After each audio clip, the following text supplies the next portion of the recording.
Inside the Birds is back. What's going on, everybody? It's Geoff, Mosher, Adam Caplan, Inside the Birds. It's an exciting time. The Cleveland Browns are in Philadelphia. We got joint practices starting today. The Eagles and the Browns will take to the NovaCare Complex. The third time in the last 5 years, I believe, these teams have done that, so that's pretty cool. And then, Adam, as you know, 2 days of joint practices, day off, and then they'll play the Saturday matinee. At the Link, 1 o'clock game. Reporters love it. It's great, but can't it just be at night? Can I No. You had it right the first time. Reporters love it. Yeah. It's funny because we did a really cool last Thursday. We did for tier 3 only Patreon members. It was awesome. We had a really good crowd, very lively. Got it. Everybody got the comments and questions in. It was really fun. Yeah. If I could swing it, I'm probably going to do it. I had such a good time. I didn't know what to expect. I didn't know if anyone would show up. I don't know if anyone... Probably more people talking to you than they were watching the game at that point. Yeah. Oh, yeah. Second half. Yeah. Well, it's second half. But that one will probably be a 2:45, I think, if we do it, because it's about an hour and a half. First half is like an hour and a half. Right. Okay. But anyway, so yeah. I love it's third time in 4 years. Actually, the first one was 22, then did 23, not last year. And then this year's for 3 and 4 years. Wow. I don't know what they were playing them. That's why they were doing it. But the first one was in Berea, Ohio, at the Browns complex. The Eagles kicked the shit out of them. Excuse my language. But I was there, and I was like, wow. And this former head coach I ran into, who was on a training camp touring, said the Eagles are a Super Bowl team. I'm like, really? Yeah. And he went through the roster with me. I'm like, okay. And he goes, they're doing a great job with Hurts. He thought Hurts' mechanics. He said they were better than I recall. I'm like, okay. And you could also say how good the Browns roster was when the Eagles went against them, but that was prophetic. This guy was right. They had a really good roster, and we'll see. I know you're going. So these joint practices are something else, man. They're usually good. You and I were at the Miami one where really it was the sweat box, but that was fun seeing Tyreek Hill run the corners ragged, for the Eagles. And then when I saw Tyreek Hill, it was a Bucks Dolphins one also do the same thing with the Bucks corners. Even Jamel Dean, I forget. I think it was probably the same year, but they're great. And we'll before we get out of here, we'll break down exactly what happens. They're very important, by the way. And you get great work. And by the way, don't forget about who the Eagles saw in 2017. One Jay Ajayi, who they would trade for. Yes. They're definitely worth keeping an eye on. Wait, the year they traded for Jernard Avery, was that also a year that they had practiced against the Browns? 2000, the first year, right? No, what's that? I think it was what was the first year they did in Berea? Oh, 22 was the one I was at. I thought that was the last one. Is it really 4 out of 5 years? It's I think it's 3 out of 5 years. Yeah, right? yeah. It's 22 was the first one. This is 25. 22, right. 23. If 22 was the first one, then no, because Avery, he was on the Eagles by 2019. Okay. And boy, Jernard Avery, what a name from the past. He really needed to be a 34 outside linebacker or an odd man front, have him stand up. But yeah, so yeah, I'm looking forward to it. And Shedeur Sanders, oh boy, this is good because the media naturally is obsessed. National talk shows are obsessed with this guy. It's Yep, the circus is in town, the Cleveland Browns. All right, so if you do this chat, and in general, I know there's going to be a live stream for our Patreon members. That's patreon.com/InsideTheBirds to get in. Plus, every podcast uploaded early, night before, sometimes more than the night before, ad-free, no commercials, no reads, no nothing. If you're a member of our Patreon.com Discord, InsideTheBirds. Yep, get you right. Patreon.com/InsideTheBirds. Discord. You name it. It's good. Ask and Eagle. Ask an Eagle. That's coming up. The Chalk Talk with the last one's with John D. Filippo. He did OTA preparation and what to expect. Yep. He did training camp. And then the next, I got to get him again to break down what the end of training camp, how you decide what's real and what, how do you tell you when you sit down with the general manager, how you decide what the roster is going to look like, because you're going to have a say. It's not your call, it's GM's call. But how those talks go, I'm very curious. I never asked John that before. That's coming up. Yeah, we'll get up with them. All right. Also, up on the platforms, Sam Finkel did a great job on it. Inside the Data.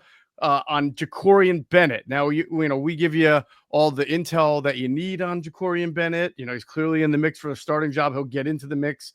You would imagine as even more so as the weeks go on here, but Sam does a great job of giving you the analytics and the metrics and things like EPA and completion percentage against him over expectation, things like that. They're really detailed stuff. So that's out on both the mainstream platform and YouTube channel. Check it out. Even a little bit of a note at the end on Darius Cooper, the training camp darling of this year, who I think is a little bit more than just your 1 year darling or one summer darling kind of player. I agree. Yeah, he's been a great story. I mean, they're doing everything they can to have a reason or two to keep him on the team, whether it's kickoff returns, he's shown ability to play inside or outside. What a find. Tarleton State. Yeah. All right. Yeah. Can you name the mascot? Can you name it? It's funny. I was looking up, I was trying to find their hashtag. Uh-huh. I know that, Jalix Hunt, I know that, I can't think of because we put hashtags, on the, for our content, and I had to look it up for it's like the standard is their hashtag, one of them for Jalix Hunt, Houston Christian, but I couldn't find it for Tarleton State. I don't know what it is. I know their mascot is the Texan Rider. I don't know who little cowboy, because I know they're out of Texas, but yeah, they're the Texans. That's because they're the Texans, the Tarleton State Texans. Oh, they're the Texans. Okay, cool. Okay. Yeah. All right, let's get into the big news here. The big news, obviously, Landon Dickerson. He went down. You were there Sunday night. It did not look good. Limped off the field, carted back to the locker room, and he's going to have another procedure. Adam, now the optimist, the glass half full guy, looks at this and says, "All right, well, it looks fairly minor compared to what it could have been." I know that there's a hope that he'll be back by the season opener. It is meniscus related. We'll get into that in a second. I wrote this for Philly Voice, Adam. I really firmly believe it. I think you're in this camp too. Is that you can call this a minor procedure, and it is. But when you're having a minor procedure just a few months after you had a procedure already in February, which follows the 4 procedures that you had in college, that's a lot of wear and tear. It's all in the same area. The knees and the ankles are what he has had procedures on.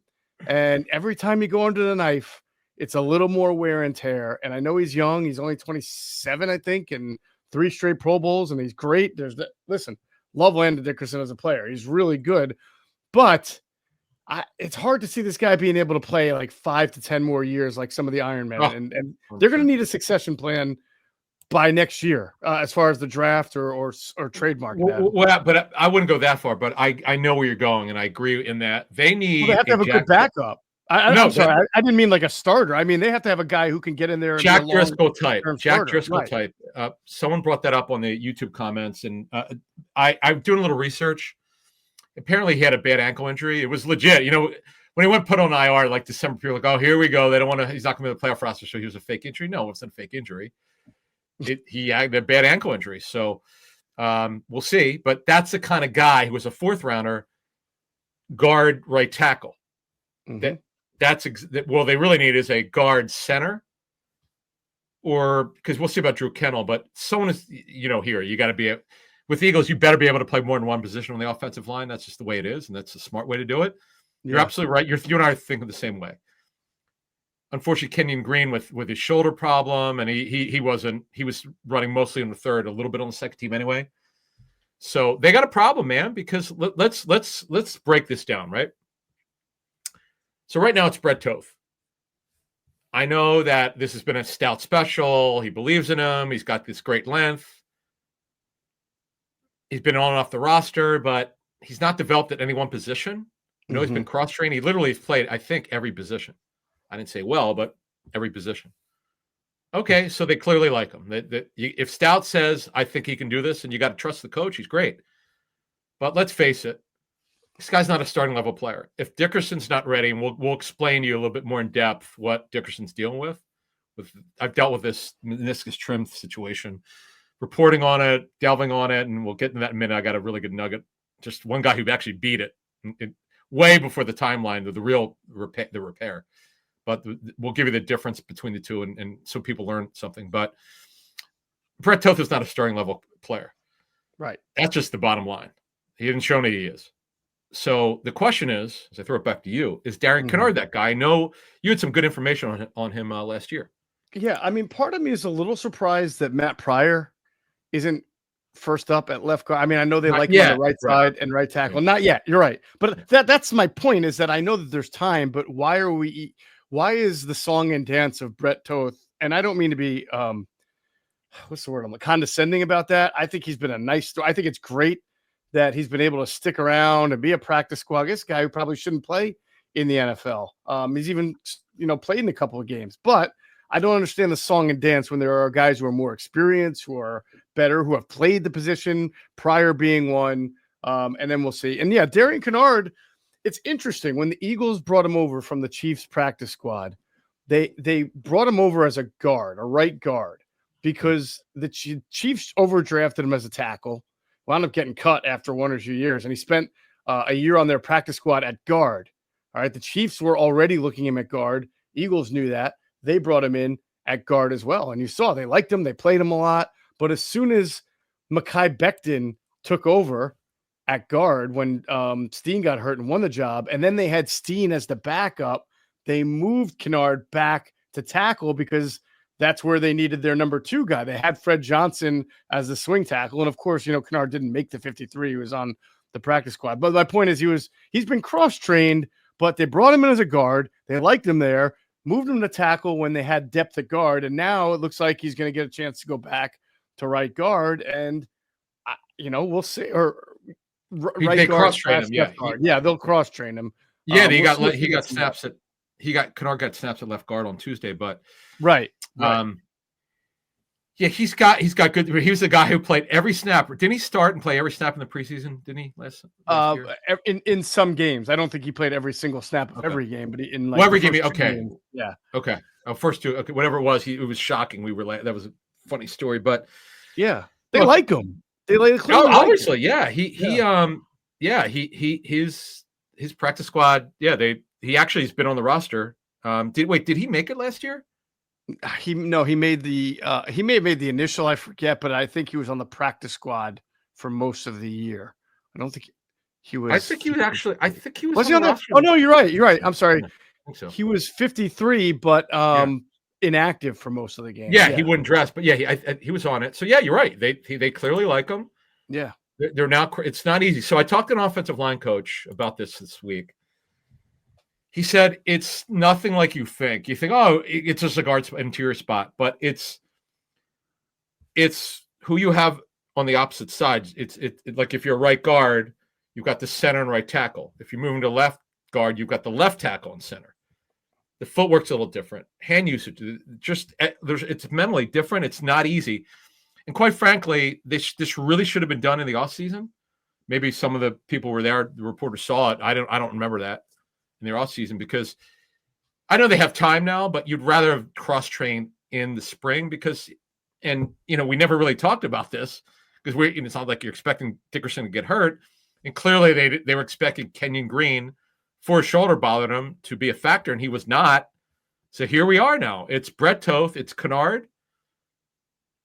That's and Matt Pryor. They're going to have to do this. They have to cross-train him because Kendall Lamb could play left or right tackle. Yeah. Matt Pryor, as you said, as we move along, he had plenty of starting experience, but he's never started a game at left guard. Never. I don't even know that he's even played it before. Right. And by the way, I think the more logical thing to do, just to keep people comfortable, would actually be to play Tyler Steen at left guard because Steen played a lot of left. Well, not a lot, but when he played last year, he wound up going into left guard quite a bit. Right. And then you can play Kennard or Pryor on the right side where they have either trained at right guard or right tackle. So from a comfortability, I think that makes the most sense. But to get back to your point, I just wonder how much longer the Brett Toth experiment is going to go on. And maybe if there's something that only Stoutland sees, and you're right, you give the guy the benefit of the doubt. He's been incredible. He's rarely wrong.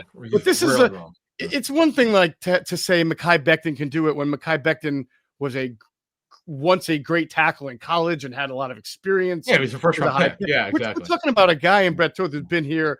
He's been around the league now for 7 years. I mean, Stoutland's seen plenty of them, and he never really makes has ever since earlier in his career. He hasn't really made the team. So that's where I'm wondering, 2019. This is his Jeez. 7th season. Yeah. God. And I give this he guy went to credit. go play for the Cardinals for 1 year. I think Yeah. he was Oh the boy, they Marlins were too. pissed when the Cardinals Yeah. claimed him. They were shocked. Yeah. He's been hurt. He's missed a lot of time. I Yeah. give this guy credit. He's now 28 years old. Really, uh, he's the fact that he's on the roster. Look, there's a saying in the National Football League: if you're on the roster, we believe you could start at some point. He hadn't shown that, but that's the way the clubs think. Right. We'll see what happens. Yeah. Yeah. So it'll be very interesting to watch. At some point, if there's a changing of the guard, right, and it is Kennard or Pryor, I'm going to go back and say, well, what was so important about that first practice that you needed to play Brett Toth there instead of getting Kennard? I just maybe won't understand it, We'll but see I don't today. You know what? It's not my job to see if there's understand. something else. Right. I agree, but we got today and tomorrow.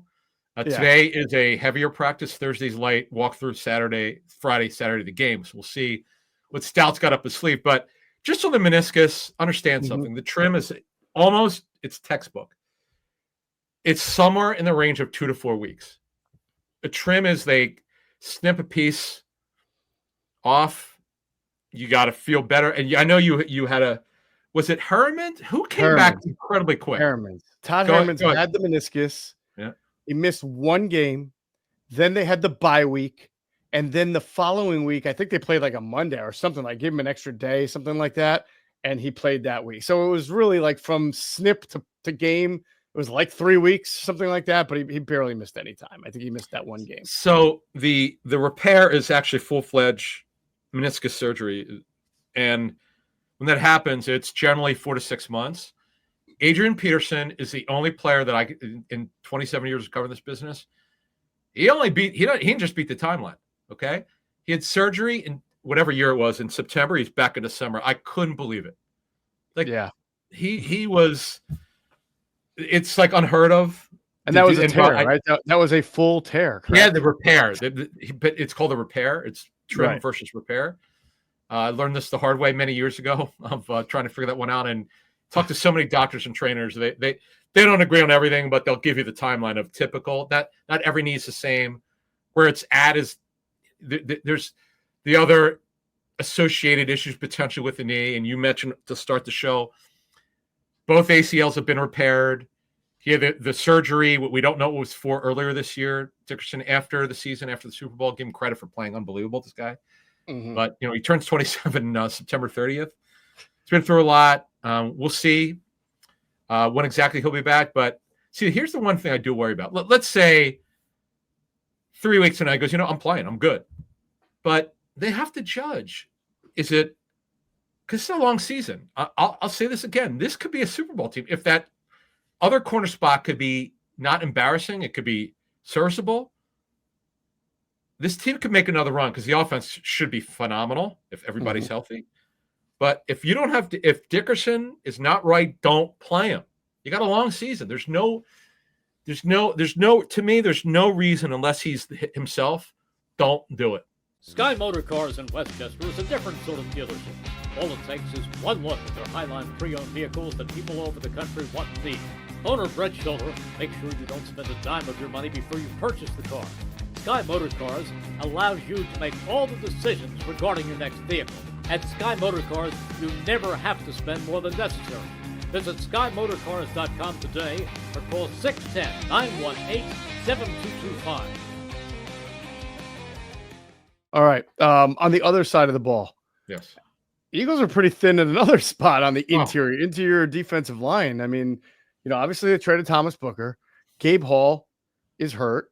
They've got their starters are fine with Ajomo and with Jordan Davis and with Jalen Carter, but it's behind them, Adam, and those are the guys that are going to play mostly. The behind guy, the reserve guys, they're pretty thin here. And I know they made a move on Tuesday, right? They signed a defensive tackle, so that adds to the bunch. But it's kind of funny. You watch if you remember in the Bengals game, because Jordan Davis is not playing. They're in their 5-man front. I'm like, oh, that looks like Joe Evans out there, right? First team nose tackle. And then Jacob Sykes is in just a little bit later. But obviously the Hall injury is not great. And Byron Young was just coming back too. He's rounding into form. It would nice to be both those guys be healthy at the same time. Yeah, we'll see what Young does. He did light work on Tuesday. So, yeah, Justin Rogers is the guy they signed. So he was a 7th rounder for Dallas who was on – he got cut last year. He was drafted in 7th round last year. He was on and off the roster, then to the Bengals practice squad, and then Seattle signed him. And they cut him. Eagles just brought him in. They need a camp body. We'll see where it goes. Guy was drafted, so he's got some talent. We'll see where it goes. In a little inside football thing, when you see it, like when I was at the practice Sunday night, when you see a player hold his arm, it's almost always his shoulder. Mm-hmm. Right. And I was like, I'm like, this has got to be his shoulder. We'll see if they put injury report out, and they did on Tuesday, and it was his shoulder. Right. I have no idea how long he's going to be out, or we'll see what he does and doesn't do over the next week. That's bad because you want to talk paper thin. So they made the trade, as you mentioned. They traded Thomas Booker. The Raiders, I don't think that trade would have got done for Bennett without them getting D-tackle. They had to, because they were. You think the Eagles' depth now is bad? The Raiders had nothing after they cut Wilkins. Nothing. Right. So right now it's the 3 guys in their 5-man front: Ojomo, Davis, and Carter. Ty Robinson, Byron Young, who just got back, Gabe Hall, who's hurt, Sykes, Rogers, and Evans. They have enough bodies to put out there for practices. But, man, if this is the regular season, I know we're not there yet. I'm just pointing it out. Byron Young has played in, I think, 1 NFL game. Ty Robinson's never played in 1. Gabe Hall's never played in 1. These other guys are just street free agents, undrafted free agents, other than Rogers. You just cannot afford another guy to get hurt. And I know that they like going young. I get it. They proved themselves right last year. But it's all about depth and rotations. You got to have enough guys. Yeah, they went from just a couple of years, 2 years ago. They kept 7 DT, something crazy for 2 weeks. And they traded Street. That was actually smart by Howie. As much as other teams made fun of him, because I remember we were getting some comments like, "What is he doing?" Mm-hmm. There's a method to his madness, man. But I'll say this before we move on to corner, and Howie pointed it out. Just wanted people to know they have 13 draft picks. He said it in the post-draft, one of the post-draft press conferences. They have 13 draft picks for next year, folks. Yeah. We pointed out 1,000 times since we started the show in 2018. Ronald Darby, C.J. Gardner-Johnson, other players late. He'll do it. He's, as someone who used to work for him told me, who he had a great line. He goes, one of the things he loved about Howie, he doesn't give a bleep. He's fearless. If they need to do something, he's doing it. So he's not afraid. Like these other GMs of having draft picks, like what are they for? Use them as currency. Trade them. Go get somebody. Not picking 13 players, you know that. Exactly. That ain't happening. And unfortunately, the year that they had 10, it didn't go very well. No, it did not. So anyway, Montreal Johnson started to get a little work on Tuesday with the hamstring. Hopefully he'll be able to make it to these joint practices. We'll see. It would be nice. Just because I thought he was having a nice little camp. Very well. He's one of those guys we thought might, and I want to see that continue. So we'll see there. And in the secondary, Makuba got back, and it's first team, Adam. You know that they were – I give him a lot of credit. He made it back to that practice before the Bengals game. It was on Tuesday. It was a lighter session. He was limited, but he was out there doing work in team and 7-on-7 drills. He was giving it his best. And so it's good to see him, now be able to – he didn't play in the game. I think that was smart. They withheld him to make sure he's fully healthy for this week. And he's one of the guys that's really big week going up against the Browns in the joint practice. It is, because they need to know by the end of August, is this guy going to start this year? Because if he's starting, they don't need to do anything at safety. But if he's not ready – because Sidney Brown, I know Vic's Fangio said he's improved. There are questions around the league. Is this guy really a good fit? Is he just a box safety? I know, does he have enough versatility? There are questions with him about the real fit. But Makuba's, you don't draft a guy not to be a starter in the second round. That's just the way it is. Right. It's like in front office is like not even an arguable point. We draft the guys in the second round. If he's ready, he's starting. That's the way it is. So if they don't know that he's starting, then they got an issue. Then it becomes a Sidney Brown ready. If not, that's where Howie can make a trade, or dare I say, Justin Simmons, or whoever. Ooh, Justin Evans. Oh boy, that would have been bad. No, Justin Simmons. I'm sorry. I know. I'm just kidding. No, Justin Evans. Oh man. Oh God. Don't even go back. Was that 2020 or 2021? 2020. No, was it 2 years ago? 2023. It was the collapse of 2023. He got hurt. Byard, poor guy. They had Byard, they had Edmonds, they had Justin Evans, they had the worst secondary, slowest The secondary. people were ever. so mad at us. We said Terrell Evans is a below average safety. We got yelled at. He's a first round pick. What are you talking about? Okay. Yeah. Said the same thing about the linebacker last year. Said got the same response. Devin Devin White. Oh, people love to live out of the past, man. Some people don't learn, but that's all right. There's a reason why they move on. Go ahead. I'm going to ask you this though. Okay. Yes, Mukuba. They need to know if he's going to be the starter, and in the realm of starter, it means you're playing the most snaps. You're really the starter in the nickel package, which is their primary package. But are you getting the same sense that when the season starts, when they're in a 5-man front, it's going to be Cooper DeJean next to Reed Blankenship, which I think is smart, by the way. Yeah, and base. But I'm just gonna throw this out there. Okay.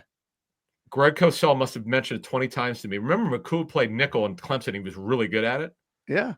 So let's just see what happens here. I'm not Vic. Like, we know that they drafted DeJean as a corner. We get that, but you're allowed to change your mind if you think that what Vic wants. Mm-hmm. Vic does. Like, he's got to let everyone know in the front office, including the general manager, the head coach. Hey, that's what I'm thinking. But you're not going to overrule Vic. And if he thinks if he's not happy with Makuba, or he doesn't think he's ready yet, and he thinks that Coop should be a safety this season more than just base, then that's happening. Yeah. And by the way, to your point, last year at this time, Quinyon Mitchell was still a slot nickel cornerback. He was the slot corner. He was playing nickel. I know he was doing some. Was he really? He opened a camp. Remember, it wasn't until Cooper came back, because you had Isaiah Rodgers versus Keely Ringo at one spot. Then it just became Isaiah Rodgers, and you had Darius Slay at the other. And it wasn't until mid-camp, when Cooper DeJean was ready to come back, did they move Quinyon Mitchell outside. So something could happen this week, right? To your point, where all of a sudden Makuba, who is not repped at all at nickel, maybe he's playing nickel and you're seeing Coop at safety. I doubt it, but I'm just saying, to your point, I'm not ruling anything out. I'm just telling you, it's always about what's best for the football team and putting your best 11 out there. I know it's cliche-ish, but DeJean's one of the best players on the football team, right? Makuba could wind up being really, really good. Like, you talked to, I know you have the same response from NFL people. Everybody likes Makuba. They're worried about the frame. We know he's put weight on, but that didn't cure it. You don't become like Mr. Olympia because you put 10 pounds of muscle on or weight. That doesn't make you stay any healthier or guarantee it. But the kid's really gifted. So we'll see. I've kind of learned a lot from this Vic experience, which I've loved, by the way. I just think he's phenomenal. Which we're trying to warn people, these idiots who are saying, well, they got number one defense, how good he could be. It's the dumbest thing I've ever heard. Be careful, social media, man. People say stupid shit on there. And that's why I don't say, I just put my information, I don't say anything. Because you can't help stupid people who don't get it. They see someone else say something, they think these people are smart. Mm-hmm. It's just, be careful, man. Be careful. World's largest echo chamber. It used to, I liked it actually in the beginning, and then it became so confrontational and toxic, and it stopped becoming helping people learn the game. That's why we created this platform 8 years ago, bringing on our people to help people become smarter. Because, man, when you say Vic Fangio is not that good of a defense coordinator, what are you fucking looking at? Excuse my language. I can't help it. It just bothers me when people say stuff like that, and they're not held accountable. Like, you can't. Yeah. You could give me facts. Like, oh, he's never been good. My favorite one was he's never been good without good players. Really? Amazing, right? What did Sirianni say? Show me a good coach without good players. I love when he said that. You can't be great without the greatness of others, No, but which he took from someone else. But he did say, show me a coach without good players. Yeah. And show me, he did the vice versa. I'm like, thank you. That's exactly it. Anyway, I'm off myself. No, his track record speaks for itself. And let's finish it on this big week for the corners. Not that the Browns passing game is going to be great, but that doesn't matter. You want to see Ringo, you want to see Adoree Jackson and Ja'Cory Bennett now add to the mix. Mm-hmm. You want to see them be able to handle their responsibilities. Well, a couple things here. So just we'll give a quick. We're going to do a preview for the game. I know that, but for folks who want to know what's going to go on, you're going to see David Njoku, the Chief. He's phenomenal. One of the best tight ends nobody knows about. He came in he was probably 20 years old when he was drafted. He is a stud. They love him. Cedric Tillman, I'm old enough to remember his dad. Mm-hmm. when he was with the Broncos and Mike Shanahan. He's really good, number 19. Jerry Mm-hmm. Jeudy, of course. An ex-Eagle, DeAndre Carter. You might remember him from years ago. I cannot believe he is still, or he is Good a for him. training camp darling that's made it. Yep. Yeah, who could return. And Deontay Johnson, he's still hanging on, man. And this is great. A reunion for Scott Loeffler, who coached Harold Fannin Jr. Oh, at that's Bowling right. Green. Yep, there you go. You know? Yeah, So that'll be fun. when they go 12 personnel, he'll be in good. I was going to say these will be pretty intense practices. They'll be competitive, and Nick Sirianni does not typically play his starters, especially he doesn't play them anyway in the preseason, but especially after joint practices, because the beauty of a joint practice is the coaches can script every single scenario. You want to see red zone, you'll see red zone. You want to see third down short, third down long, third medium, goal line, 2-minute drill, 4-minute drill. They get together, they collaborate. They want to see these things. These things may never come up in the 2 or 3 series that you would typically play your starters, but they will come up if you coach them and write them in to the script, which these coaches do. That's why these practices are far, far more better and more exciting and a better product if you're able to watch it than a preseason game. Now, I know they won't do it unless it's with the threes, but I've actually couldn't join practice over years where they actually hit, and I couldn't believe it. Like, really? Oh, wow. Yeah. Couple things I'll just add. Like, so basically what happens is the night before or the morning of, typically the night before, if the team gets there, they exchange the scripts about this is what we want to do. This is what we want to do. Now, I'm not going to mention the former AFC North head coach over the last 20 years who did it. So this guy tried to change a couple things mid-practice with a NFC South team. And to say that the NFC South team was super pissed at that AFC North head coach would be an understatement. And they vowed never to practice with him again, but I'm not going to give it away. But you could figure it out on your own. Yeah. So to the point is you can change it up. Now, you could shorten up a period if you think it's too much. Mm-hmm. If you want to go longer, you have to ask the other team, hey, can we go a couple more minutes? But it's totally scripted. 2-minute, 4-minute goal line, situationally, one-on-one. Oh, I love watching the one-on-ones. It's fun. I love these things. Good for the Browns and Stefanski and Sirianni and the GMs, and who obviously know each other. Howie and Andrew Berry worked with her. Adam Berry's twin brother, looks just like him. More for the Yes, he does. He looks. Yeah, you would think that they were twins. They're not, but it looks just like him. Well, I didn't even know that, but I think Adam's younger, right? Is Adam younger? Yeah. No. Wait, which one's the Browns GM? Andrew? Yes. Yeah, Adam is the younger one, right? Okay, but on your point, so last week the guy walked right by me. I'm like, wait a minute, that's Adam Berry. Oh my god, yeah, that's Adam Berry. Looks just like him. Anyway, yeah, you'd think they were twins. That's funny. Yeah. All right, so that's it. That's pretty much the roundabout, and of course we'll have our observation podcast and everything. And Andrew DeCecco will have DeCecco Daily, and we'll have you covered all throughout the week. That's going to do it for this episode of Inside the Birds, the leading podcast in Eagles Intel. And as always, we thank you for flying with us inside the bird.